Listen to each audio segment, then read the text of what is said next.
자, 이제 58번째 강의 시작을 해볼게요. 어디냐면 526쪽 11번 질문할 차례죠. 초중등교육법상 여기요. 초중등교육법상 사립중학교에 대한 중학교 의무교육 위탁관계는 공법관계에 속하냐 이렇게 물어보는 건데 무슨 얘기하고 있는 거냐면 헌법적으로 국가는 이제 국민들에게 의무교육을 시켜야 될 의무를 부담해요. 그래서 의무교육이거든요. 근데 이제 현행법상 이제 초등학교 중학교까지 의무교육을 해야 되는 건데 근데 보면은 이제 사립중학교에 대한 중학교 의무교육 위탁관계 이렇게 얘기하는데 그러니까 국민에게 중학교까지 교육을 시켜야 될 의무가 국가에게 있는데 그거를 이제 국가가 다 이행할 수가 없으니까 어떻게 해요? 국공립학교로 다 충당을 할 수가 없으니까 사립중학교나 사립고등학교나 이런 것들의 설립을 허용하고 대신 그때 이제 사립중학교에 대해서 자신이 부담하는 의무를 네가 대신 이행해라 이렇게 위탁관계를 맺는단 말이에요. 근데 그 위탁관계는 공법관계냐 사법관계냐 물어보는 건데 공법관계겠죠. 왜냐하면 헌법적 의무를 이행하는 문제와 관련된 것이기 때문에 그래서 공법적인 공법관계에 해당한다고 본다. 잠깐만요. 그렇게 본다. 기억해 주시고 그 다음에 11-1번 보시면 사법인, 학교법인과 학생의 제약관계는 사법상 계약에 따른 법률관계에 해당한다. 자, 제가 이제 특히 뭘 생각하냐면 학교 그 사립학교 있잖아요. 사립학교 제가 사립중학교예요. 사립중학교를 다니는데 사립중학교에 제가 다니는 것은 그냥 사기관과 계약을 체결하고 학교에 다니는 것으로 본대요. 그러면서 뭐라고 얘기하냐면 자, 사법인, 학교법인과 학생의 제약관계는 사업상 계약에 따른 법률관계에 해당한다. 그리고 이게 지방자치단체가 학교법인 설립한 사립중학교 의무교육 대상자에 대한 교육을 위탁한 때 그 학교법인과 해당 사립중학교에 재학 중 학생의 제약관계도 마찬가지다. 라고 해가지고 자, 10번하고 10-는 어떻게 다른 거냐면 국가랑 사립중학교의 관계 요거는 공법관계래요. 그런데 그게 아니라 사립학교랑 학교 학생 있죠? 요 관계는 사법관계래요. 그러면서 이 11-1번은 왜 이렇게 문장이 길어진 거냐면 그냥 의무교육이 아니라 예를 들어서 사립대학교 그러니까 사립대학교와 사립학교 학생의 법률관계는 사법관계다라고 얘기하는데 그것뿐만 아니라 설사 사립학교와 사립학교 학생과의 관계라면 그것이 의무교육의 일환이라 하더라도 그때도 사법관계다 이렇게 얘기하고 있는 거예요. 얘가 지금 최신 판례인데 출제가 안 됐어요. 기억을 해주시고 얘만 지금 출제가 됐죠? 기억을 해주세요. 그 다음에 14번 보시면 얘가 그렇게 중요한 것 같지 않은데 군무원에서 출제했어요. 최신 판례인데 일정한 자격을 갖추고 소정의 절차에 따라 지금 어디냐면 526쪽 14번이에요. 절차에 따라 국공립대학교의 대학의 장에 의하여 임용된 조교는 이 조교라는 제도를 대학에서 두고 있거든요. 그곳은 법정내 근무기간 동안 신분이 보장된 교육공무원법상 교육공무원 내지 국가공무원법상의 특정직 공무원 지위가 부여되고 근무관계는 사업상 근로관계가 아닌 공법상 근무관계에 해당한다라고 해가지고 지금 이 지문에서 물어보고 있는 건 뭐냐면은 이게 공법관계냐 사법관계냐 이렇게 얘기하고 있는 것인데 우리 대법원이 그러니까 이게 논란이 있는 거예요. 그래서 좀 암기를 해줘야 돼요. 그러니까 이게 사법상 법률관계로 봐도 좀 약간 말이 되고 공법상 법률관계로 약간 말이 되는데 우리 대법원이 딱 정한 거예요. 이건 공법상 근무관계다 이렇게 봤는데 뭐가 조교로 일하는 거 학교랑 계약을 체결하고 조교로 일하는 것 그것은 공법상 근무관계라고 보고 있대요. 다만 사립학교 말고 뭐 국공립대학교에서 일하는 것은 그렇대요. 이게 이제 대법원이 논거로 든 건 뭐냐면 이제 특정직 공무원 지위 부여되고 교육공무원 지위 부여되고 그러는데 그래서 뭐 월급도 나가고 국가 재정에서 월급 나가고 막 이러니까 그래가지고 이것을 갖다가 공법상의 관계를 보겠다 이렇게 했다는 거 기억을 해주시고 그 다음에 요 비교될 걸로 15-1이 있죠. 지방자치단체 관할구역 내에 있는 각급 학교에서 학교 회계 직원으로 근무하는 것을 내용으로 하는 근로계약은 사업상 계약이다 이렇게 말하고 있는데 이 학교 회계 직원이라는 게 지금은 이게 학교 회계 직원이라고 안 하고 교육공무 직원이라고 이렇게 부르는데 왜 학교 회계 직원이라고 하냐면 학교에서 자체적으로 학교 돈을 들여가지고 고용하는 직원이다 이런 소리예요. 근데 이 무슨 말이냐면 그러니까 꼭 논리 필연적으로 학교가 운영되기 위해서 필요한 것은 아닌데 학교가 이제 정상적으로 돌아가게 하기 위한 목적으로 자기들이 이제 업무를 아웃소싱 주는 거 그래서 사람 뽑아가지고 아웃소싱 주는 거 관련된 이 학교 회계 직원을 뽑는 걸 그렇게 표현하는데 그것은 이제 사후상 법률관계라고 본다 해가지고 14번이랑 15번을 좀 비교해 주세요. 기억을 해주세요.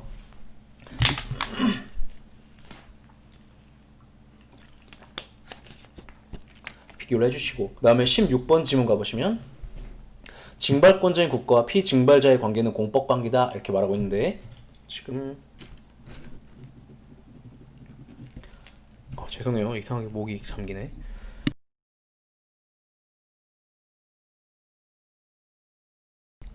자, 계속해서 보시면 16번 징발권자인 국가와 피징발자와의 관계는 공법 관계냐 이렇게 물어보는데 이 징발이 뭐 하는 걸까요?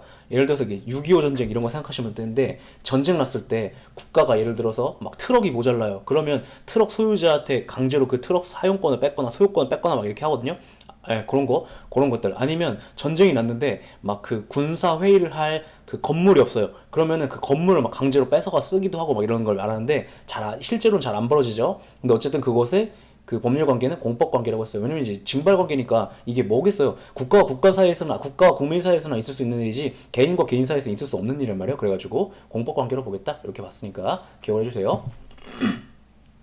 근데 비교될 걸로 징발재산 정리관 특별조치법이라는 게 있는데 여기에 이제 환매권에 대한 제도를 두고 있어요. 환매권은 이제 국가가 강제로 샀던 걸 내가 다시 사갈 수 있게 권리를 부여해주는 걸 말하죠. 근데 그것은 사법관계로 보고 있어요. 그래서 이렇게 정리하면 돼요. 환매와 관련된 걸 전부 다 사법관계다. 다시 환매와 관련된 건 전부 다 사법관계다. 그것이 징발재산에 관한 특별조치법에 있다 하더라도 환매와 관련된 것은 다 사법관계다. 그렇게 기억하시면 돼요. 네.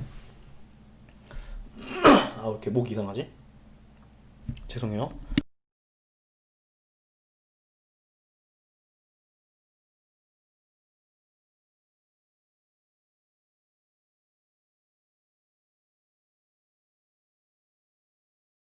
죄송해요. 계속 해볼게요. 자, 18번 가보면 사립학교 교원에 대한 징계는 사법관계이지만 그에 대해 교원 소청 심사가 제기되어 그에 대한 결정이 있으면 그 결정 공법에 문제가 된다라고 해서 올해 2020년 국회식 8부로 나왔는데 이거 앞에서 배운 얘기하고 있는 거예요. 사립학교 교원에 대한 징계 이거 사법상 행위라고 보죠. 그래서 사법상의 법률관계의 문제라고 봐요. 그런데 그거에 대해 불복해가지고 교원 소청 심사 제도를 사용할 수 있게 하고 있잖아요. 들어가서 거기서 그 결정이 내려지면 그것은 처분이라고 보죠. 원처분. 그러니까 그건 이제 공법의 문제가 된다라는 걸 우리가 알고 있는 지식을 이렇게 사법상의 법률관계와 공법상의 법률관계의 문제로 별도로 포섭해가지고 출제를 한 거니까 그런 거니까 기억을 해주세요. 뭐 별거 아니죠. 아는 얘기를 이렇게 하고 있는 거예요. 그 다음에 23번 가셔가지고 보시면 공공하수도 이렇게 말하고 있는데 물 쓰는 것은 공법관계라고 봐요. 그러니까 우리 막 이렇게 집에서 살기 위해서는 물이 들어야 되잖아 집으로 그 물이 들어야 되고 근데 수도 그러니까 상수도뿐만 아니라 하수도 이것까지 전부 다 공법상의 법률 관계라고 보고 있어요. 요거는 이제 사실 국가에서 정책적으로 어떻게 정하느냐에 따라 다른 건데 우리나라의 경우는 아직 물 같은 경우는 이제 공적인 문제로 보고 있어요. 그래서 공법 관계다 이렇게 기억하시면 돼요. 대표적으로 이제 원래는 이제 공적인 문제라고 봤었는데 지금은 이제 사적인 문제로 바뀌어버린 게 뭐가 있냐면 철도 그죠? 철도나 그다음에 전기 이런 것들은 인터넷 이런 것은 전화 이런 것은 지금 다 사적인 문제로 바뀌어버렸죠. 그러나 아직 물은요 이것은 공법 관계로 보고 있으니까 기억을 해주세요. 그다음 22번에 보면은 지금 강의를 하려다 아는 게 있는데 기체라는 글자가 있어요. 기체 이게 뭐냐면 일본어예요.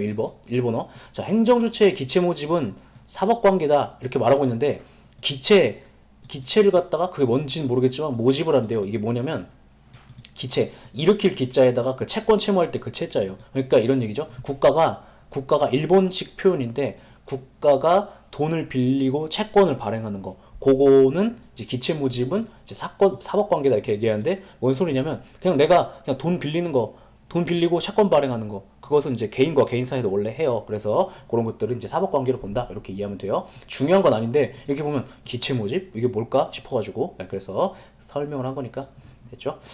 그 다음에 또 자, 27번 지문 보면은 납세의무 부존재 넘어가셔가지고 528쪽에 납세의무 부존재 확인해소 납세의무 부존재 확인해소는 공법상 법률관계 그 자체를 다투는 소송이어가지고 당사소송이라고 할 것이므로 과세관청이 아니라 그 법률관계 한쪽 당사자인 국가 공동체 그 밖에 권리주체가 피고적격을 가진다 이렇게 말하고 있는데 포인트는 얘를 이제 사법상 법률관계가 아니라 공법상 법률관계라고 보고 그 다음에 이게 의무 확인해소의 문제이기 때문에 의무가 존재하는지 아닌지 확인하는 문제이기 때문에 당사소송이라고 본다 이렇게 얘기하는 거죠. 이 지문을 심의라고 표시해 놓은 이유는 뭐냐면 요 얘기가 하고 싶어가지고 부당이득 반환 청구 소송이랑 혼동하면 안 돼요. 부당이득 반환 청구 소송 그 조세 과언납금 반환 청구 소송 있죠? 그거랑 혼동하시면 안 돼요. 그거는 민사소송이에요. 부당이득 반환 청구 소송이어서. 근데 이건 그게 아니라 나한테 공법상으로 세금을 내야 될 의무가 존재하는지 아닌지 문제. 그거는 이제 납세 의무, 헌법상의 국민의 4대 의무 중 하나잖아요. 그러니까 그거는 공법상의 문제다. 그러니까 공법상 의무가 존재하는지 여부에 대한 확인 문제이기 때문에 당사소송으로 들어가야 된다 이렇게 보고 있고요. 그 다음에 추심 판례인데 지금 출제가 안 된 게 하나 있어요. 고용보험 및 산업재해 보상 보험의 보험료 징수에 관한 법률 규정에 의하면 의미 없는 것이고, 사업주가 당연 가입자가 되는 고용보험 및 산재보험에서 보험료 납부 의무 불연제 확인에서는 공법상 법률관계 자체를 다툰 소송으로서 공법상 당사소송이다 이렇게 말하고 있는데, 자, 이것도 조금 암기가 필요한 거죠. 이거 고용보험이 뭐냐면 이제 여러분들이 직원으로서 근로자로서 일을 하다가 이제 공무원이 되나 정확하게 모르겠네요. 근데 이제 근로자로서 일을 하다가 잘려요. 그러면 다른데 재취업하기 전까지 이거에 대해서 이제 그 실업급여 이런 걸 받을 수 있단 말이에요. 그죠? 그런 것들을 지급하기 위한 목적으로 둔 제도가 이제 고용보험 제도고, 그 다음에 산업재해 보상보험, 이거는 앞에서 자주 나왔었는데 제가 근로자로서 일하다가 다친 거예요. 다쳤을 때 그걸 이제 산업재해라고 하는 거죠. 그때 이제 산업재해 보상 보험 제도를 운용해 가지고 그 다친 사람에게 요양비를 지급한다든가 아니면 이제 완전히 일을 못 하게 됐다든가 하면 돈을 계속 지급해요. 그런 제도를 두고 있는데, 그런 제도를 이제 우리나라의 경우 어떻게 운용하냐면 사업주, 그러니까 사장님이 직원을 하나 뽑잖아요. 그럼 걔를 위해서 일정 부분 그 보험료를 계속해서 납부할 의무를 사장님에게 부여해요. 그런데 사장님이 그것을 납부해야 되는 의무가 있는지 없는지에 대한 확인을 구하는 소송은 얘가 보험료 이제 산재보험료 납부 의무와 고용보험료 납부 의무가 공법상의 의무라면 그거에 대해 당사소송을 쌓아야겠죠. 그런데 우리 대법원이 이것을 보험료 납부 의무를 공법상의 의무라고 보았어요. 그러면서 당사소송이다 이렇게 봤는데 단타형으로 기억해 줘야 되는 것이죠. 제가 볼 때는 이게 약간 이게 공적인 시스템이기 때문에 요 의무를 공적인 의무를 본 것 같아요. 그래서 그렇게 기억하시면 되겠죠.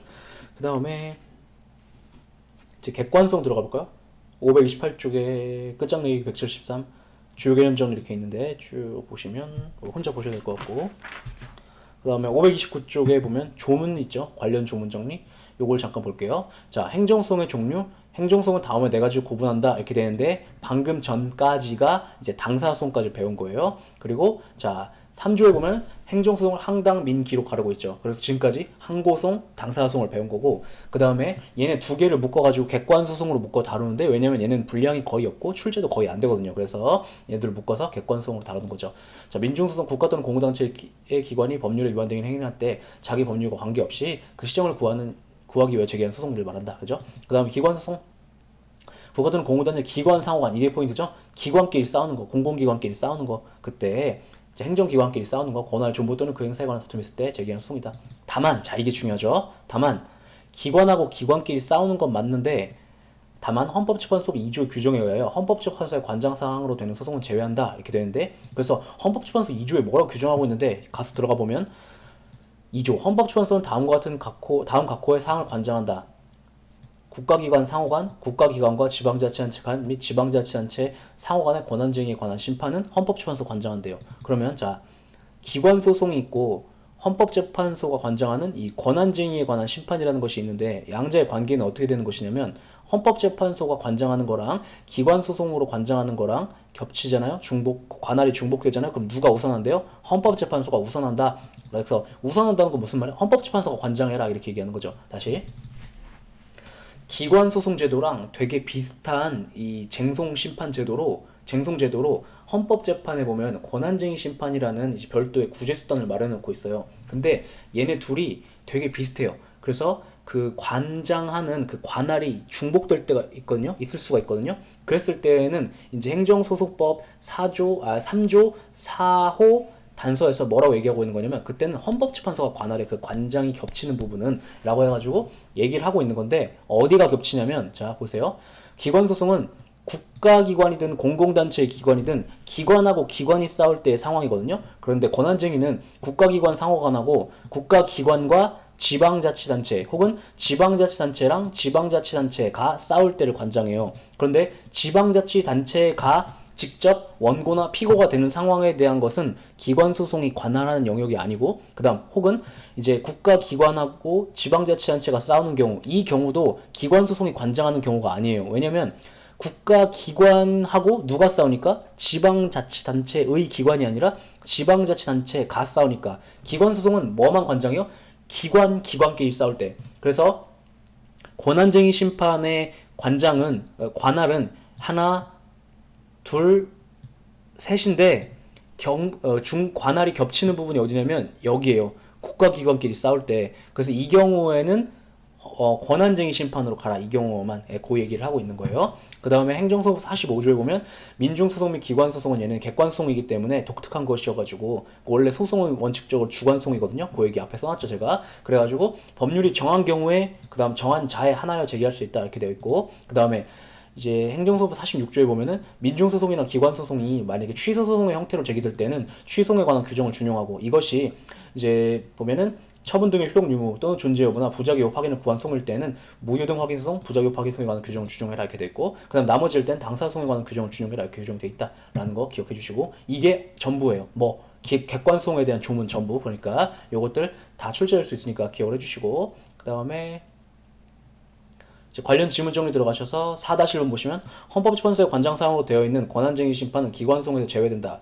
이것도 되게 진짜 출제 못한 거죠. 그러니까 관장하는 사항이 겹치면 권한쟁의 심판이 우선한다라는 얘기를 이렇게 그지 같은 문장으로 출제를 했어요.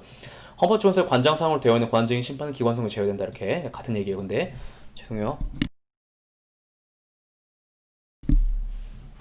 그 다음에 계속 4-2번 볼게요.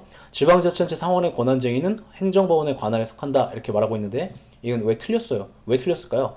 지방자치단체 상호 간에 싸우는 것은 이건 권한쟁의라는 헌법재판의 그 소송 중 하나로서 거기에 나와버리지 행정법원의 관할에 속하지 않아요.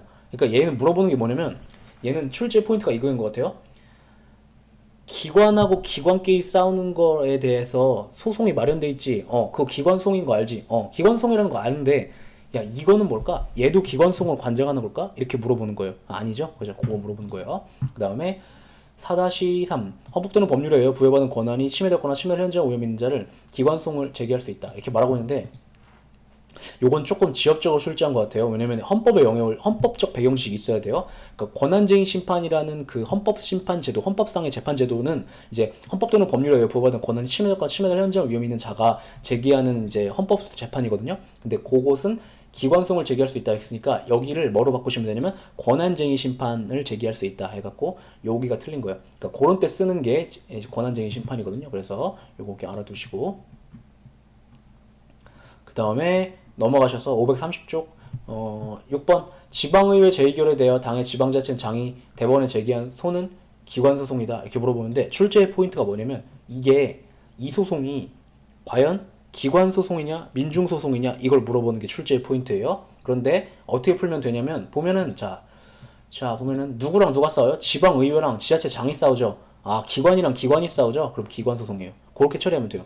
그래서 이렇게 처리하면 되고, 근데 기관이랑 기관이 싸우는 상황이 아니다. 그런데 이게 기관소송이냐 뭐냐 이렇게 물어보면 그건 민중소송으로 처리하시면 돼요. 그래서 계속해서 같은 맥락으로 지자체장이 지방의회 재의결에 대해 제기하는 무효확인 소송, 기관소송이냐 이렇게 물어보는데, 자, 이 소송하고 같은 거예요. 그런데 어쨌든 장이 지방의회에 대해 제기하는 거잖아요. 그러니까 기관소송이란 건 알겠는데 무효확인 소송? 이건 뭔 소리야? 그러니까 무효확인 소송은 항고소송 아닌가? 이렇게 생각하시면 안 되고, 자, 이 소송이에요. 무슨 말이냐? 지방자치법 107조 3항에 보면은 지방의회가 어떤 의안을 의결을 했어요. 근데 지자체장이 보니까 이거 법에 반하는 것 같아요. 그러면은 이거 다시 생각해줘 라고 해갖고 재의결 시킬 수가 있거든요. 근데 재의결을 그 위협한 내용을 또 의결을 하잖아요. 그럼 지자체장이 이거에 대해서 대법원에 가가지고 판사들한테 지방의회에서 이러한 사안을 의결을 했는데 이게 법에 어긋나는 것 같아요. 그러니까 판단해 주세요. 이렇게 들어가는 게 요런 소송이에요. 그런데 자 보시면 지자체장이 지방의회 재의결에 대해 제기하는 무효확인 소송, 기관소송이다 이렇게 얘기했는데, 웬 무효확인 소송? 이 얘기가 왜 나오냐면, 자, 이 기관소송은요, 요 기관소송은 지방의회 재의결에 대해서 그것이 무효인지 아닌지를 판단해 줄 걸 요구한 소송의 형태로 이루어지기 때문에 그래요. 왜냐하면 자, 행정작용은 행정행위가 아닌 한 위법하면 무효예요. 그러니까 대법원에 지자체장이 왜 제기하는 거예요, 이 소송을? 이게 법에 어긋나는 것 같아요. 이렇게 해서 소송을 제기하는 거잖아요. 그럼 어긋나면 어떻게 돼요? 어긋나는 게 사실이라면 그럼 무효가 되겠죠. 그러니까 그것이 유효인지 무효인지에 대한 확인을 구하는 소송 형태로 제기된다고요. 그래서 이름은 무효 확인 소송인데 요것이 이름은 무효 확인 소송인데 그 항고 소송의 일종인 그 무효 확인 소송 아니니까 혼동하시면 안 돼요. 그래서 얘도 기관소송 일종이다 이렇게 분류가 된다. 됐죠? 그 다음에 자, 7-1 행정소송법 46조는 다른 법률에서 민중소송을 허용하고 있는 경우에 준수해야 되는 재판 절차에 관한 규정한 것이 불구하다. 이렇게 말하고 있는데, 자, 7번을 먼저 보면, 민중소송도 국민이라면 누구나 제기할 수 있는 것이 아니라 법률 정한 자에 한해 제기할 수 있다라고 돼가지고, 이 45조에 보면은, 이제, 객관소송, 그러니까 기관소송이랑 민중소송은 법률이 정한 경우에 법률이 정한 자에 하나에 제기할 수 있다고 얘기가 하는데, 자, 그러면, 이제, 약간 말장난인데, 보세요. 올라가셔서, 관련 조문 정리, 민중소송 및 기관소송은 법률이 정한 경우에 법률이 정한 자에 한하여 제기할 수 있다. 이렇게 되어 있죠. 이 말의 의미를 자, 법률의 정한 경우 이렇게 말하는데 여기서 말하는 법률이 뭐냐? 이게 문제가 됐는데 어떤 사람들이 이렇게 생각하는 거예요. 이렇게 주장하기도 하는 거예요. 그 법률? 그냥 법률이기만 하면 된 거 아니야? 그러니까 근데 행정소송법도 법률이죠. 법률에서 이런 경우에는 이런 소송을 제기할 수 있다라고 했으니까 민중소송과 기관소송 아무 때나 제기할 수 있는 거 아니야? 라고 하니까 대법원이 뭐라고 얘기하냐면 이 조문은 여기서 말하는 이 법률이 아니라 혹시 행정소송법 말고 다른 법률에서 이러한 상황에 민중소송과 기관소송을 제기할 수 있다고 규정을 두었다면 그때 따라야 하는 그 어떤 법을 적용해야 되는 것인지에 대해서 그냥 확인적으로 규정하는 것 뿐이야. 이 규정이 여기서 말하는 그 법률이 아니야 라고 얘기하면서 46조를 근거로 지금 다른 법령에서 이러이러한 경우에 민중소송이나 기관소송을 제기할 수 있다고 규정을 두지 않았음에도 불구하고 소송을 들어오는 것은 허락하지 않는다라는 얘기를 하면서 다시 돌아가셔가지고 7-1번과 같은 지문이 나온 거죠. 그 얘기하는 거예요. 그 다음에 그래서 조금 더 쉽고 정확하게 얘기하자면 45조에서 말하고 있는 그 법률이라는 것은 행정소송법 이외에 다른 법률을 의미하는 것이다 얘기를 하는 거죠. 그 다음에 8번 보시면 주민이 지방자치단체에 위협한 재무행위를 시정하기 위하여 제기한 소송은 민중소송이다 이렇게 물어보는데 출제의 포인트는 이거 기관소송이냐 민중소송이냐 이렇게 물어보는데 누가 제기한대요? 주민 행정기관이 아니죠? 그러니까 이것은 민중소송이다 그렇게 처리하면 돼요. 그리고 이런 소송을 갖다 이제 주민소송이라고 불러요. 그래서 이렇게 또 출제하기도 하니까 기억해 두시고 그 다음에 넘기시면 이제 3장 행정구제수단으로서의 헌법소원 이렇게 나오는데 요거 이제 헌법소원은 사실 이게 행정법의 영역이 아니거든요. 근데 여기 보면 이제 어디 있냐? 여기 보면 68조 1항의 헌법소원이 행정작용에 대한 구제수단으로 사용되는 경우가 있어가지고 관심이 여기에 있거든요. 그래서 가끔 출제가 되곤 하는데 앞에서 헌법소원과 혹은 그냥 헌법재판소와 관련돼 있다고 말한 거 있잖아요. 제가 싹 끌어모아가지고 여기다가 챕터를 하나를 만들었어요. 아예 복습을 한번 쭉 하시라고 그런 거고 그래서 다 앞에서 바로 다뤘던 내용들이고 이제 혼자 보시면 되는데 복습 조금 중요한 게 있었다라면 좀 복습을 해볼게요. 보시면 531쪽 가서 3번 지금 보시면 헌법소원은 적극적 행정입법은 물론 행정입법 부작위에 대해서도 헌법소원 심판의 대상성을 인정한다. 요거 아시죠? 중요한 거죠. 무슨 얘기냐면 행정입법 부작위에 대해서 부작위, 위법, 확인 소송을 들어가는 것은 안 돼요. 왜? 그건 처분 부작위가 아니니까. 그래서 각하된다고요. 그러나 헌법재판소에서 관장하는 헌법소원은 무엇을 대상적격으로 해요? 그냥 행정작용이 아니라 그냥 공권력의 행사 또는 불행사. 근데 여기서 말하는 공권력에는 행정작용, 입법작용, 사업작용이 다 포함돼요. 그러니까 입법작용 부작위도 헌법소원 심판의 대상성이 인정된다고요. 그 얘기하고 있는 거 앞에서 배웠던 거죠.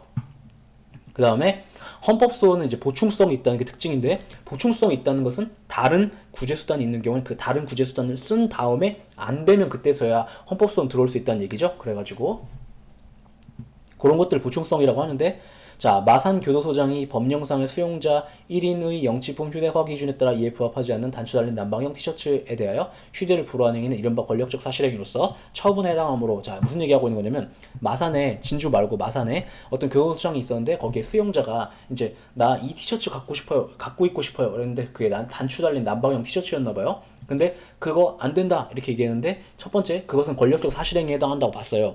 제가 어떻게 외우었었죠? 이제 교도소에서 하는 거 다 권력적 사실행위라고 했어요. 그런데 아무튼 처분에 해당하니까 자 어떤 행정작용이 처분에 해당하면 그거에 대해 싸우고 싶으면 어떻게 할 수 있어요? 행정소송을 제기할 수 있죠. 항고소송을 정확하게는 항고소송을 제기할 수 있죠. 그러니까 그 경우에는 항고소송 제기할 수 있으니까 헌법소원 심판 들어오지 마 이렇게 얘기한 거죠. 이런 것을 헌법소원의 보충성이라고 하는 거예요. 그래서 이게 헌법소원의 보충성이 헌법 시간에는 되게 자주 중요하게 문제가 되는데 행정법에서는 한 요 정도, 요 정도 문제될 수 있을 것 같으니까 요 정도 기억해 주시고, 그 다음에 실제로 기출지문으로 나왔던 거는 앞에서 배웠던 거 요거죠. 개발제한구역 지정 고시에 관한 헌법소원 심판 청구는 부적법하다. 왜냐하면 보충성 때문에. 왜냐하면 얘가 처분성 인정되니까. 그죠? 앞에서 배웠던 거 기억을 해주시고, 그 다음에 또 11번은 제가 깔아드렸는데 지우세요. 그러니까 여기를 지우세요. 해설 지우세요. 해설 지우시고 얘는 헌법의 영역 아니라고 그냥 생각하셔도 돼요. 뭐 그냥 그 서신검열행위 있죠? 권력적 사실행위여서 처분성이 있다. 그냥 거기까지만 기억하시면 될 것 같아요. 얘는 제가 혹시나 하는 마음에 막 좀 오버해가지고 헌법 영역을 막 써놨는데 지우세요. 출제 안 돼요. 출제는 그냥 단타형으로 얘 처분성 있냐? 요것만 물어보니까 그 정도만 기억하시면 될 것 같고. 맞죠? 이제 넘기면 531쪽에 관련 지문 정리, 531쪽이 아니라 어디야? 네. 자기 혼자 안 넘겨놓고 532쪽에 제4장 행정심판 보시면, 자 주요 개념 정리 있는데 혼자서 보시고요. 앞에서 했던 거여가지고 쭉 혼자 비교하시면서 보시고, 기본 강의 때 안 했던 것이 533쪽에 4번 지문이 있어요. 4번 지문? 4번. 행정심판 청구가 임의적인 경우. 그러니까 행정심판 지금부터 배우기 시작하는 거예요. 근데 행정심판은 행정소송을 들어가기 전에 필요적인 경우가 있고 임의적인 경우가 있죠. 근데 임의적인 경우라면, 자, 이거 박균성 교수님 책에 혼자 써놓으셨더라고요. 그래서 출제가 유력할 것 같아요. 행정소송을 제기한 다음에 행정심판을 청구할 수도 있고, 그러니까 전치주의가 아니면 행정소송부터 할 수도 있대요. 그 다음에 행정심판을 청구한 다음에 행정소송을 제기할 수도 있고, 그 다음 행정심판 청구와 행정소송을 동시에 제기할 수도 있다. 뭔 소리 하고 싶은 거냐면 선후관계가 없다는 거예요. 요거 박균성 교수님 책에 써놨으니까 기억을 해주세요.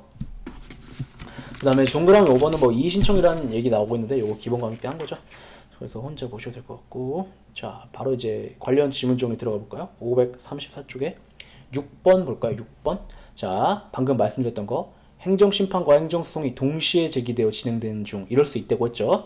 그때 행정심판의 인용재결이 행해지면 동일한 처분 등을 다투는 행정소송은 더 이상 행정처분의 효력을 다툴 법률상의 이익이 없게 되지만, 기각재결이 있는 경우는 행정소송의 소익이 상실되지 않으므로 계속해서 행정소송으로 다투어 볼 수 있다고 본다. 뭔 소리냐면 같이 들어갔어요. 어떠한 행정청이 있고 국민이 있어서 처분이 발급되는데 불만이 있어갖고 얘가 어떻게 했냐면 행정심판하고 소송을 동시에 들어간 거예요. 들어갔는데 행정심판에서 인용재결이 발급됐대요. 그 뭔 소리예요? 얘가 원하는 것이 이루어졌다는 거죠. 그럼 더 이상 이 소송을 굳이 계속 할 필요가 없게 되죠. 소외이익이 없어서 이제 각하가 돼요. 그러나 기각재결이 이루어졌다. 그 뭔 소리예요? 얘가 원하는 것이 달성되지 않았다는 거죠. 그러면 그냥 소송으로는 여전히 구제 받아볼 수가 있으니까 계속 진행할 수 있다라는 당연한 얘기를 하고 있는 거예요. 그죠? 그 다음에 넘기면 535쪽에, 자, 행정소송법 8번.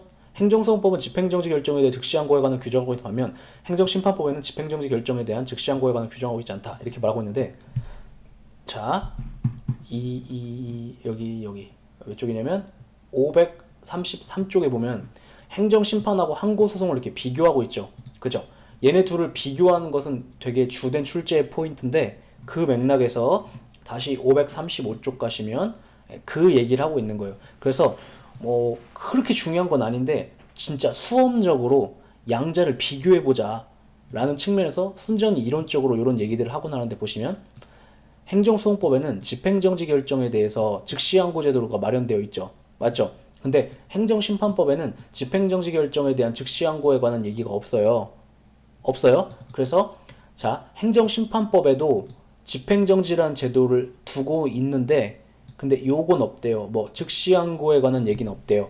그래서 자, 요것을 비교 포인트 삼아 출제하고 나니까 기억해 주세요. 즉시항고는 해설 잠깐 볼까요? 상급법원에 대해서 하는 건데 무슨 얘기냐면 1심 법원이 있었어요. 그러니까 자, 조금 설명을 좀 길게 해볼게요. 행정청이 있고 국민이 있어요. 처분을 발급했어요. 얘가 행정소송을 제기한 거예요. 정확하게는 뭐 취소송을 제기했다고 해봐요. 취소송을 제기해서 법원에 갔어요. 그런데 가면서 동시에 이 처분이 무슨 처분인지 몰라도 얼른 급하게 정지돼야 될 필요성이 있는 처분이어가지고 집행정지 결정을 했고, 그랬는데 법원이 안 된다고 했대요. 이거 안 급해 이렇게 하면서 집행정지 결정을 기각했대요. 그래서 그때 국민이 이거 기각 결정에 대해서 즉시 항고를 했어요. 즉시 항고를 하면 어디로 가냐면 얘가 예를 들어 지방법원이잖아요. 그러면 지방법원 얘가 지방법원 본원이면 고등법원으로 올라가는 거예요. 고등법원에서 즉시 항고를 기각한 것이 제대로 된 것이었나 안 제대로 된 것이었나 얘가 판단해줘요. 그런 식으로 즉시 항고가 이루어지는데 근데 행정심판의 경우에는 상급 판단 기관이 언제나 있는 게 아니잖아요. 그래가지고 요거에 대한 즉시 항고 제도를 두고 있지 않아요. 그거 기억해 주세요. 그래서 예를 들어서 행정심판에서 집행정지 결정 신청했는데 안 된다고 하면 그냥 그걸로 끝이라고 봐요. 예. 그럼 너무 억울한 거 아니에요? 아니죠. 행정소송으로 예전에 싸울 수 있으니까. 그 다음에 또 설명할 것이 11번 질문 가볼까요? 이거 빈출되고 있으니까 행정심판에서는 행정청이 심판 청구 기간을 긴 기간으로 잘못 알린 경우 잘못 알린 기간 내에 심판 청구가 있으면 적반 청구로 보지만 행정소송은 그렇지 않다. 자, 무슨 얘기냐면 이 뒤에서 다시 한번 나오고 기본 강의 때도 이미 한 거지만 오고지 제도와 불고지 제도 얘기하는 거예요. 긴 기간으로 잘못 알렸다. 예를 들어서 행정심판을 그러니까 처분을 하면서 처분을 할 때 뭘 해야 되냐면 그 불복을 어떻게 해야 되는지 다시 자 처음부터 행정청이 있고 국민이 있는데 행정청이 국민한테 어떤 처분을 할 때 뭘 해줘야 되냐면 네가 이 처분에 대해 싸우고 싶으면 불복하고 싶으면 어떻게 해야 되는지에 대해서 알려줘야 해요. 이 제도를 뭐라고 부르죠? 이 제도를 뭐라고 불러요? 정확하게 기억해야 돼요. 뭐라고 불러요? 고지제도라고 불러요. 고지제도. 만약에 이 제도를 이유제시 제도라고 불러요. 그럼 틀린 거예요. 고지제도라고 불러요. 고지제도는 이유제시 제도와 다른 거예요. 뭘 가르쳐 주는 거예요? 그 처분의 근거나 사실관계나 이런 걸 가르쳐 주는 게 아니라 네가 이 처분에 대해 불복하고 싶으면 어떻게 불복할 수 있는지를 가르쳐 주는 게 고지제도예요. 근데 알려줘야 되는데 그 과정에서 뭘 한 거예요?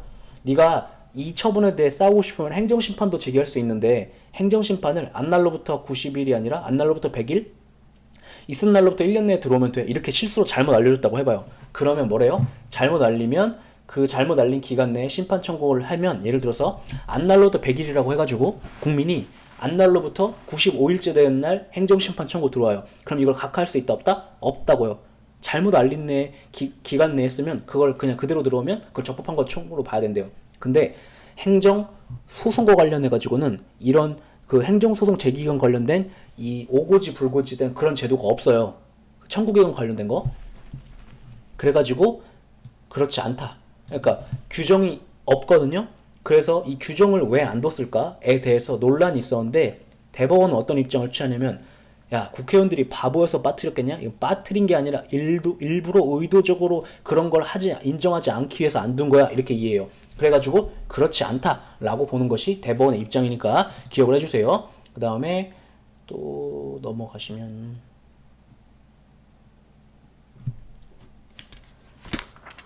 536쪽에 20번 좀 볼까요? 이의신청이 민원 처리에 관한 법률에 민원 이의신청과 같이 별도 심판 절차가 존재하고 행정심판관 성질을 달리하는 경우는 그 이의신청은 행정심판과 다른 것으로 본다. 자, 요거 무슨 얘기냐면 앞에서 주요 이름 정리로 써놓고 기본 강의 때 한 거에서 간략하게 설명할게요. 어떠한 법률에 이름이 이의신청이라고 이름이 붙은 어떤 불복제도가 존재한대요. 그때 그것이 이름은 이의신청인데 그것이 강학상 진짜 이의신청인지 아니면 그것이 행정심판인지가 문제가 되는데 왜냐하면 행정심판임에도 불구하고 이름이 이의신청이라고 이름이 붙을 때가 있거든요. 그래서 무엇인지를 분간하는 게 문제가 되는데 민원 처리에 관한 법률에 보면 민원 이의신청 제도를 두고 있는데 거기에는 별도로 행정심판 제도를 그 이의신청 제도랑은 별도로 두고 있대요. 그러면 이 이의신청은 강학상 이의신청일까요? 행정심판일까요? 당연히 별도로 행정심판 두고 있으니까 강학상 이의신청이겠죠. 그래서 행정심판과는 다른 것으로 본다. 그 얘기를 하고 있는 거예요. 그 다음 자 20-1번 구민원 사무 처리에 관한 법률 정한 거부 처분에 대한 이의신청을 받아들이지 않는 취지의 기각 결정 또는 그 취지 통지는 처분될 수 없다. 이렇게 말하고 있는데 자 행정심판에서는 기각재결이 행정행위에 해당한다고 봐요. 그래서 처분에 해당한다고 봐요. 왜냐하면 행정심판에서 기각재결은 공권적으로 어떠한 법률관계에 대한 판정을 해주는 거거든요. 그래서 강학상 행정행위 중 하나인 확인에 해당한다고 봐요. 그래서 처분성 인정되는데 이의신청에서는 그 기각재결 혹은 기각결정은 그냥 네가 요구하는 걸 난 받아들여 줄 수 없어 이걸 얘기하는 것에 불과하다고 봐가지고 그 상대방의 권리나 의무를 더 이상 바꾸는 것이 아니어가지고 그것은 처분이 아니라고 봐요. 그리고 그렇게 나는 너의 의견을 받아들여 줄 수가 없다라는 걸 그냥 알려주는 행위도 그것에 의해 걔의 기존의 어떤 권리나 의무를 바꾸는 게 아니어서 처분이 아니라고 본다 하니까 비교해가지고 기억을 해주시고요. 그 다음에 20-2 요거는 제가 볼 때 그러니까 암기하셔야 되는 상황 중 하나인데 국가유공자 등 예우 및 지원에 관한 법률에 있는 이 이의 신청 제도에서 안 받아들여 준 거 요것은 항고소송의 대상이 되지 않는데요. 뭔 소리냐면 이 이의 신청 제도를 행정 심판이 아니라 진짜 이의 신청이라고 이해하는 거예요. 다시 이름이 이의 신청이라고 붙은 이 국가유공자 등 예우 및 지원에 관한 법률상의 이의 신청 제도를 진짜 이의 신청이라고 본다고요. 그러니까 거기서 안 받아들여줘 라고 하는 것도 항고소송의 대상이 되지 않는다고 하고 있는 거죠. 그래서 거기다가 여기 심하고 관 사이에다가 암이라고 써놓을까요? 암. 근데 제가 맨 처음에 왜 여기다 암이라는 표시를 안 했냐면 쉬워요. 왜냐면 이의 신청이라고 이름이 붙잖아요. 그러면 거의 대부분 진정한 의미의 이의 신청이에요. 근데 여기 써 있는데 22번 보면은 이 토지보상법 있죠. 우리 여기서 나온 이의 신청. 얘는 빼고 얘는 행정심판이라고 보시면 돼요. 얘가 아니면 나머지는 다 그냥 원칙적으로 여러분이 특별히 별도로 외운 거 아니면 이의 신청이라고 보면 되고 저도 그렇게 기억하고 있어요. 네, 그거 기억해 주세요. 됐고 그 다음에 내려가시면 제2절 행정심판의 종류 이렇게 되어 있죠. 536쪽 끝장내기 176 행정심판의 종류. 자, 요거 지금까지도 잘 기억 못하시면 안 돼요. 행정심판에는 세 가지 종류의 행정심판이 있어요. 우리나라 법상 취소심판, 무효등 확인심판, 의무이행심판. 각각은 요렇게 달라요. 예, 강의할 필요 없죠. 예, 복습해주세요. 이렇게 다르다. 그리고 다출제 포인트니까 기억해 주시고 그 다음에 자 관련 지문 정리를 넘기셔서 537쪽에 가셔서 2번 지문 보면 자 거부 처분에 대해서는 의무이행 심판을 제기할 수도 있고 취소 심판을 제기할 수도 있냐 이렇게 물어보고 있는데 맞아요. 자, 얘 출제 포인트는 뭐냐면 자 행정소송으로 가봐요.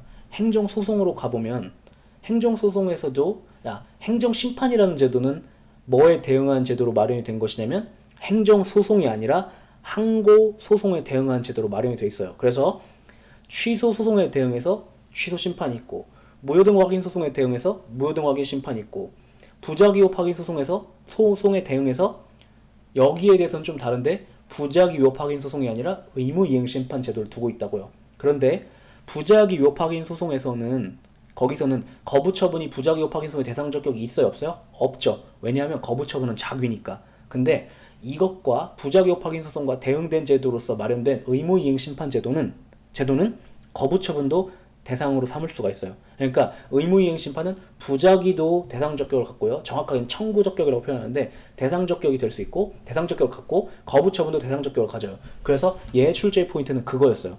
거부 처분에 대해서 의무이행 심판 들어갈 수 있냐? 될 수 있다고 봐요.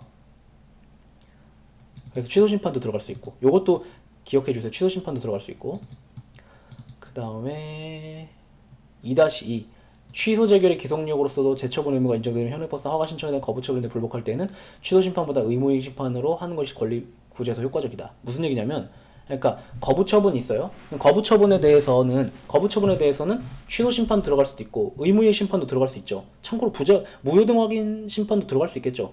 들어갈 수 있어요. 왜냐면 그 거부 처분이 무효라면. 근데 어쨌든 쓸 수 있는데 근데 거부 처분이 너한테 발급됐을 때 가장 유효적절한 행정심판 중에서 구제수단은 뭘까? 의무이행심판이라는 얘기를 하고 있는 거예요. 왜냐하면 의무이행심판은 인용재결로 뭐가 발급돼요? 처분재결 혹은 처분명령재결이죠. 그런데 거부처분의 경우에는 취소심판을 들어갔다 하더라도 인용재결로 뭐밖에 못 나와요? 취소심판밖에 못 나오죠.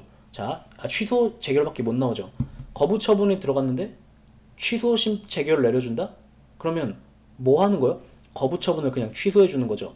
그러면 내가 그냥 어떤 행정 처분을 신청한 상태로 돌아가는 것에 불과하죠. 그런데 의무이행 심판은 어때요? 내가 어떤 처분을 발급받고 싶은데 발급 신청을 했어요. 그런데 안 해줘요. 그랬을 때 내가 그거에 대해서 의무이행 심판을 들어가서 이기면 거기서 뭘 받을 수 있어요? 처분 재결을 받을 수가 있잖아요. 그죠? 그러니까 그냥 곧바로 재결이 떨어지면 내가 원하는 상태가 바로 실현되잖아요. 그래서 그걸 갖다 더 효과적이냐? 이렇게 물어보고 있는 거예요. 이해되죠? 그 다음에 자 5-2번 보면 당사자 신청에 대한 행정청의 부당한 거부 처분에 대해 일정한 처분을 하도록 하는 행정심판의 청구도 현행법상 허용되고 있다 이렇게 말하고 있는데 해설 보시면 그러니까 되게 쉬운 얘기를 되게 어렵게 물어보고 있는 거예요. 의무이행 심판이라는 제도가 현행법상 있냐? 이렇게 물어보는 거예요. 자, 당사자의 신청에 대한 행정청의 부당한 거부 처분에 대한 요걸 법조문을 보면 되겠구나 차라리. 자, 537쪽 행정심판법 5조 3호를 보세요. 의무이행 심판 뭐라고 정의하나? 당사자의 신청에 대한 행정청의 위법 또는 부당한 거부 처분이나 부작위에 대하여 일정한 처분을 하도록 하는 행정심판 이걸 갖다 의무이행 심판이라고 한대요. 그 의무이행 심판 이런 거죠. 일단 첫 번째로 행정심판은 위법 여부뿐만 아니라 부당 여부도 판단해요. 이해되죠? 거기까지는 아는 얘기죠. 그런데 의무이행 심판은 언제 들어가는 걸까요? 내가 어떤 처분을 받고 싶은데 그래서 신청을 했어요. 근데 얘가 거부 처분을 하거나 행정청이 아니면 아무 리액션도 안 하고 있는 거예요. 그때 쓸 수 있는 제도가 구제수단으로서 의무이행 심판 제도가 존재하는 건데 다시 돌아가 봐요. 5-3 당사자 신청에 대한 행정청이 위법한 부작위에 대하여 행정청이 부작위에 위법하다는 것을 확인하는 행정심판 헌법상 허용되지 않는다? 뭐라는 거야? 5-2죠? 네, 허용되고 있다. 이게 이 얘기예요. 의무이행 심판이라는 거 현행법상 행정심판의 종류로 존재한다. 근데 비교될 걸로 5-3이 있죠? 부작위가 위법하다는 것을 확인하는 행정심판? 이런 것은 없어요. 그러니까 출제 포인트는 뭐냐면 부작위 위법 확인 소송에 대응해서 현재 부작위 위법 확인 심판 제도가 만들어져 있는 게 아니라 그거보다 더 나가서 아예 네가 원하는 처분을 발급받을 수 있게 만들어버리는 의무이행 심판 제도를 두고 있다고요. 그래서 요것이 없다는 얘기를 부작위 위법 확인 심판이라는 것이 없다는 얘기를 이렇게 표현하고 있는 거예요. 됐죠? 근데 요렇게 하니 요거까지만 알아도 공부 진짜 열심히 제대로 잘하신 거거든요. 그래서 6번을 틀릴 수가 있죠. 행정심판법상 처분의 부존재 확인 심판도 허용된다. 틀린 거 아닌가? 자, 그러니까 부가 들어간다는 점에서는 똑같지만 부작위 위법 확인 심판하고 처분 부존재 확인 심판은 다른 거예요. 자, 무효등 확인 소송에 대응해서 무효등 확인 심판 제도가 존재해요. 근데 무효등 확인 소송은 5가지를 줄여서 부르는 거였죠. 유효 확인 심판, 유효 확인 소송, 무효 확인 소송, 존재 확인 소송, 부존재 확인 소송, 실효 확인 소송. 그러니까 그거에 대응해서 뭐도 있겠어요? 부존재 확인 심판 제도 존재하겠죠. 처분 부존재 확인 심판 제도. 그래서 그걸 이렇게 말하고 있는 거예요. 요거 헷갈리시면 안 돼요. 그냥 앞에 부자 들어간다. 비슷하네. 이렇게 생각하시면 안 돼요. 됐고, 그 다음에 538쪽 가셔서 12번 질문 보시면 행정청의 부당한 처분을 변경한 행정심판은 현행법상 허용되냐? 이렇게 물어보는데 자, 일단 부당한은 별로 문제가 안 돼요. 왜냐면 행정심판은 위법한 것뿐만 아니라 부당한 것도 건드리는 거니까. 근데 그것을 변경한 행정심판? 무슨 얘기하는 거냐면 그러니까 취소심판에는 인용재결로 취변변이 있죠. 취소재결, 변경재결, 변경명령재결이 있죠. 그러니까 취소심판을 제기하면 부당한 처분도 변경해 주겠죠. 맞죠? 그러니까 얘는 취소심판이라는 것이 현행법상 행정심판의 종류로 존재한다는 걸 아냐? 이거를 진짜 어렵게 물어본 거죠. 네, 기억해 주시고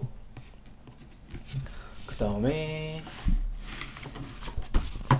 자 넘기는 게 아니라 이제 제3절 행정심판기관 들어가 보면 자 행정심판위원회가 이렇게 있죠. 행정심판위원회 이렇게 있고 혼자 읽어보시고 기본 강의 때 한 거고요. 그 다음에 가끔 행정심판위원회 혹은 행정심판위원회 혹은 위원회 이렇게 말하는데 제가 뭐냐면 중앙행정심판위원회 이외의 행정심판위원회를 갖다가 그냥 이렇게 3가지로 다양하게 부른다 기억해 주시고 그 다음에 행정심판위원회는 하나 둘 셋 넷 5가지 종류가 있어요.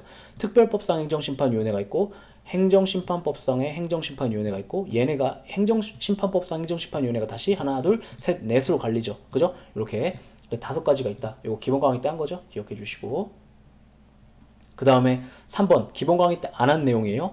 행정심판법은 행정심판위원회 위원과, 그러니까 행정심판위원회 위원이라는 것은 이제 행정소송에서 판사 같은 역할을 하는 사람들이죠. 그 사람들이나 사건의 심리 의결에 관한 사무에 관여하는 위원 아닌 직원, 예를 들어서 막 타자 치는 사람들이나 아니면 속기사나 아니면 이제 뭐 경위 뭐 이런 사람들, 그런 사람들에 대해서 제척 개피 회피 제도를 규정하고 있다.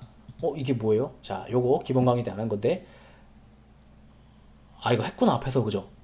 예, 기본 강의 때는 안 했는데 어디서 했었냐면 청문회에서 했었죠. 그죠? 예, 그래서 강의 안 해도 되겠구나. 이렇게 혼자 보시면 돼요. 이렇게 이 제도를 행정심판으로 두고 있대요. 기억해 주시고.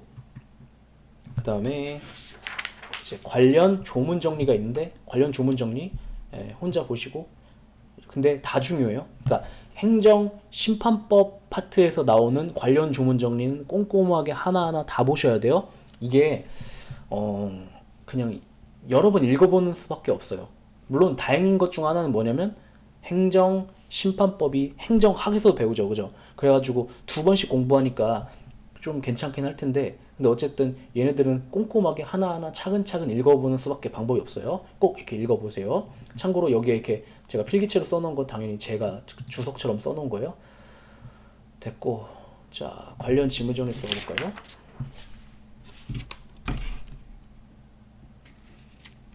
관련 지문 정리 541쪽 가셔서 쭉 보시면 되고, 11번 보면 시도행정심판위원회와 중앙행정심판위원회 모두 행정심판의 심리권한과 재결권한을 가진다 이렇게 말하고 있는데, 자, 5선지 보세요. 행정심판법은 권리구제의 실효성을 확보하기 위해 심리의결 기능과 재결 기능을 분리시키고 있다. 이게 뭔 소리 하고 있는 거냐면, 옛날에는 행정심판위원회가 재결을 못하게 했어요. 재결을 못하게 하고 어떠한 처분이 발급됐을 때 그거에 대해 불만 있는 국민이 행정심판을 청구하잖아요. 그러면 이것이 제대로 된 것인지 아닌지를 판단해갖고 그거를 재결청이라는 기관을 별도로 둔 다음에 재결청한테 야 이렇게 재결해 라고 해갖고 그 재결청에서 재결을 내리게 하고 있었어요. 그래서 심리권한과 재결권한을 옛날에는 분리시키고 있었거든요. 근데 출제하시는 교수님들은 그 옛날이 이게 아마 10년 더 됐어요. 그 옛날이 자꾸 엊그제 같으신 거죠. 그래갖고 2018년 교행 9급으로도 이걸 계속 내고 있는데, 제가 볼 때 이제 그만 나올 때가 됐어요. 이거 그만 나올 때가 됐는데 계속 출제를 하시죠.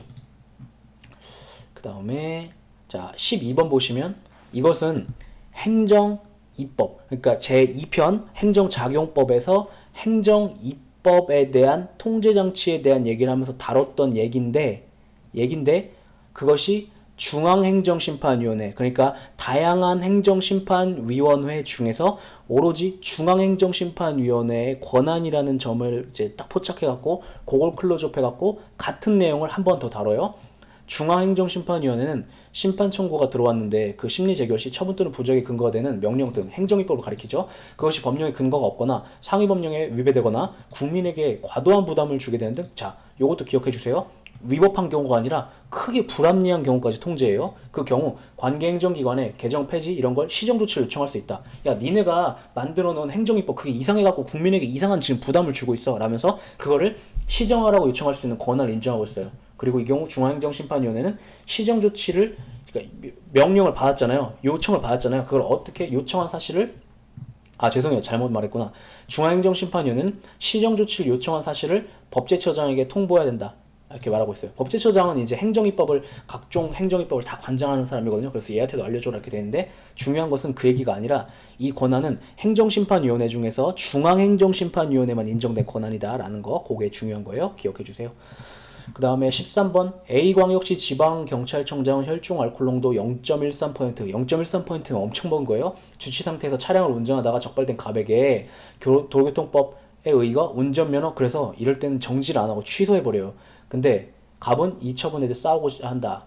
갑의 행정심판을 청구하면 국민권익위원회에 소속된 중앙행정심판위원회가 심리 재결한다. 자, 무슨 얘기하고 있는 거냐면 이 운전면허 처분, 여기 보면은 위로 올라가 보시면 다양한 행정심판위원회가 있는데 그 중에 어디로 가야 되냐 이렇게 물어보는데 여기로 가야 된대요. 중앙. 왜냐하면 중앙행정심판위원회는 무엇을 관장하냐면, 자, 국가행정기관의 장 또는 그 소속 행정청의 처분을 관장하거든요. 그런데 자, 지방경찰청장이 한 처분이죠. 그 지방경찰청장 13번 지방경찰청장이 한 처분인데 해설 보시면 지방경찰청장은 국가행정기관인 경찰청장 소속의 행정청이에요. 뭐야 뭐라는 거야? 경찰청장이랑 지방경찰청장이 다른 건가? 다른 거죠. 경찰청장이 있고 각 지방에 지방경찰청장이 있어요. 그 다음에 실제로 경찰서에 경찰서장이 있고 요 시스템 알아두세요. 이거 세무서 할 때 얘기했었던 거죠. 그래서 그것도 중앙행정심판위원회로 간다. 참고로 이 도로교통법상의 각종 처분이 중앙행정심판위원회로 가야 하니까 사건이 폭주하겠죠. 그래가지고 이제 이거에 대해서 그 소위원회라는 걸 만들게 하고 있어요. 그 얘기도 기억을 해주세요. 소위원회 얘기를 어디 지문으로 있었던 것 같은데 어쨌든 소위원회를 두게 하고 있어요. 그 소위원회로 별도로 마련해가지고 거기서 그 관장하게 됐고 542쪽 가시면 17번 지문 보시면 중앙행정심판위원회의 비상임위원은 변호사 자격을 취득한 후 5년 이상의 실무 경험이 있는 사람 중에서 중앙행정심판위원회 위원장의 제청으로 국무총리가 성별을 고려 위촉할 수 있다. 자, 무슨 얘기하고 있는 거냐면 중앙행정심판위원회는 상임위원과 비상임위원이 있어요. 상임위원은 언제나 그 중앙행정심판위원회 위원인 사람일 테고 비상임위원은 뭐겠어요? 그때 이제 위원이 된 사람들이 말하겠죠. 근데 그 중에서 상임위원을 어떻게 선발하는지에 대해서는 여러 번 출제가 됐거든요. 이 출제가 상임위원에 대해서는. 근데 비상임위원에 대해서는 한 번도 출제한 적이 없었어요. 그러다가 작년에 고맙게도 국회직에서 한 번 출제를 했어요. 그래서 앞으로는 얘가 나올 거라고 보니까 얘도 기억을 해주세요. 그런데 자, 이러한 내용에 조문이 없거든요. 조문이 없는데 왜 이런 지문이 정선지냐면 이 두 개의 조문을 결합해서 해석해야 돼요. 합치면 이런 내용이 나와요. 그래서 자, 8조 상을 가볼게요. 540쪽에 8조 상 중앙행정심판위원회의 비상임위원은 7조 상 각호의 어느 하나에 해당하는 사람 중에서 중앙행정심판위원회 위원장의 제청으로 국무총리가 성별을 고려하여 위촉한다고 되어 있죠. 그러면 후보자가 될 수 있는 자격은 뭐예요? 7조 상 각호의 어느 하나에 해당해야 되죠. 그래서 7조 상 어느 하나 각호 7조 상을 가보면 행정심판위원회 위원은 어쩌고저쩌고 해갖고 이렇게 각호가 이렇게 있단 말이에요. 맞죠? 이렇게. 그래서 요 사람들 중에서 중앙행정심판위원회의 비상임위원이 될 수 있으니까 기억을 해주세요. 기출지문에는 마치 얘만 될 수 있는 것처럼 출제가 됐는데 이런 사람들 될 수 있어요. 예를 들어서 박사학위 취득한 후 5년 이상 근무한 사람 이렇게 돼 있는데 이게 국회직에서 5선지로 출제했거든요. 어떻게 3년으로 바꿔가지고. 근데 5년이에요. 둘 다. 기억해 주시고. 그 다음에 자, 542쪽 가시면 자, 일단 7조 2항부터 잠깐 보고 내려갈까요? 이왕에 올라온 김에 7조 2항에 보면 행정심판위원회 위원장은 이렇게 말하고 있는데 자, 제가 아까 앞에서 그냥 행정심판위원회라고만 하면 이것은 중앙행정심판위원회가 아니라고 했었죠. 왜냐하면 7조 1항에서 행정심판위원회 하고서 이하 2조에서 갔다라고 하면서 중앙행정심판위원회 뺀다 이렇게 말하고 있기 때문에 그래요. 근데 자, 그러면 행정심판위원회 위원장은 그 행정심판위원회가 소속된 행정청이 되며 이렇게 말하고 있는데 자, 이런 얘기예요. 자, 위로 올라가 보시면 예를 들어서 뭘 예를 들어 볼까? 여기 보면은 자, 처분청 자신 소속의 행정심판위원회가 있죠. 여기 보면은 국가정보원장 이걸 어떻게 읽어야 되지? 헷갈리겠다. 헷갈리니까 안 헷갈리는 거 간단한 거 뭐가 있을까? 잠깐만요.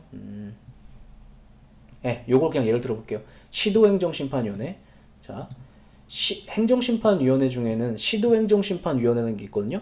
근데 얘는 그 행정조직상으로는 시도지사 소속이에요. 다시 얘는 시도지사 소속이에요. 시도행정심판위원회는 그러니까 마치 시도 소속인 것 같지만 행정조직법상 그렇지 않고 시도지사 소속이라고요. 그런데 다시 540쪽에 7-2번 가봐요.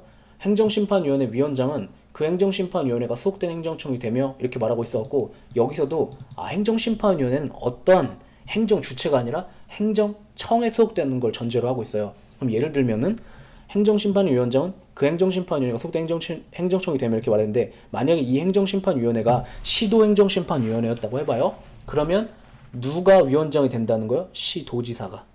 시도지사가. 이해되죠? 그런데 사망. 2항에도 불구하고 6조 3항에 따라 자, 시도지사 소속으로 두는 행정심판위원회의 경우에는 이렇게 말하고 있는데 이게 바로 시도행정심판위원회를 말하죠. 이 경우에는 해당 지방자치단체의 조례로 정하는 바에 따라 공무원이 아닌 사람을 위원장으로 정할 수 있다. 이해돼요? 그러니까 원래 이 경우는 누가 되는 거예요? 시도지사. 근데 조례로 정하면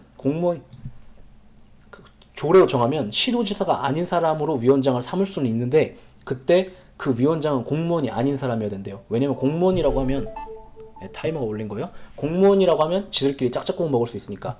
그리고 그런 비리가 자 공무원이 아니라 하더라도 한 명이 계속 상임으로 맡으면 그 사람 매수하면 끝나죠. 행정청은. 그러니까 비상임으로 한다. 이렇게 규정을 두고 있어요.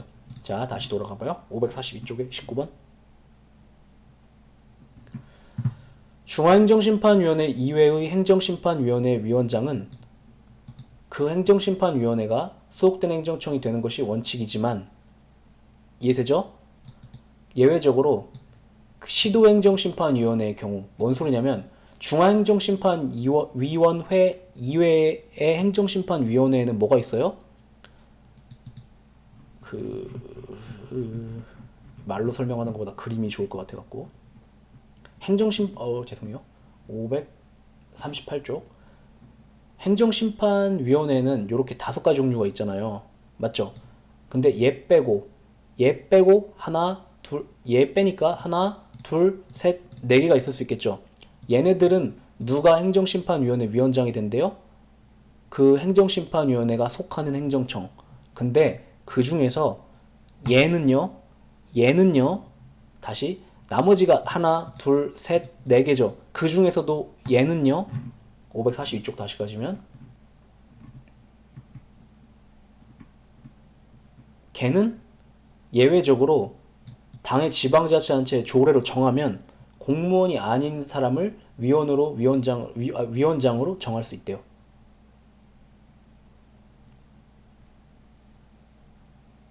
에잉? 이상한데? 잠깐만요. 뭐가 기출지문이 이상하죠?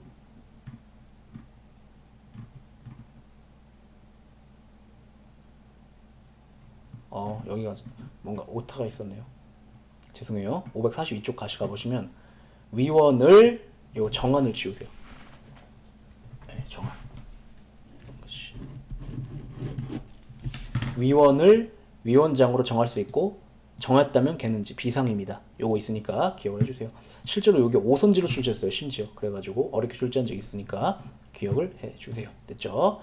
다시 지금 여기 무슨 얘기냐면 행정심판위원회는 여러 가지가 있어요. 처분청 소속, 그 다음 중앙행정심판위원회, 시도지사 소속, 그 다음에 직권상급위원회 소속, 그 다음에 특별행정심판위원회 이렇게 있는데 그 중에서 중앙행정심판위원회가 아니면 나머지들은 누가 위원장이 되는 게 원칙이라고요? 그 위원회가 속하는 행정청. 근데 그 중에서도 시도행정심판위원회의 경우는 원칙적으로는 그 원칙에 따르면 시도지사가 행정심판위원회 위원장이 돼야 되는데 별도로 조례로 규정을 두었다면 위원 중에서 공무원이 아닌 사람이라면 걔를 위원장으로 정할 수 있대요.